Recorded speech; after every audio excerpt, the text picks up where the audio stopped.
As of 3 a.m. today, anyone 12 or older must show proof that they've received both doses of a Health Canada-approved vaccine at least 14 days before traveling, either domestically or internationally.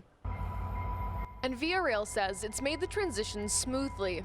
Not only everything is going smoothly, we were well prepared, but we had one train leave 3 minutes late. Via Rail's Director of Public Affairs says he's yet to hear any complaints from passengers, but adds that Via will also refund anyone unable to board due to their vaccine status. Passengers, folks expect that. We've been in this pandemic for, I want to say, way too long now. And people are, used to it as they have to give their passes for restaurants or other public places. There is a grace period for the next month, where unvaccinated travelers can still show a negative PCR test in order to board.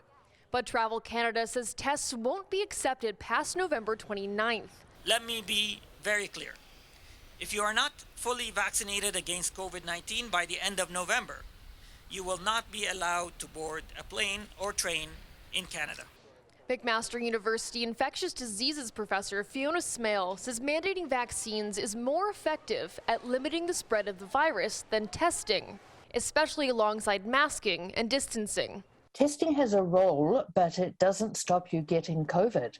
It only tells you if you've got COVID and could be infectious, and it only tells you that at that very point in time. Travel Canada says the policy will make people feel safer while traveling and hopefully help the industry bounce back from the pandemic. There are many people who have been thinking about traveling for business or otherwise who've been hesitant because they're worried about whether they are on a plane or a train where people sitting next to them may not be vaccinated. And Via Rail agrees. It attributes the steady growth in ridership over the past few months to high vaccination rates and passports. We've seen increase in ridership, stability and a plateau that led us even a week or so ago to announce our program to being back to 100% frequency across the country.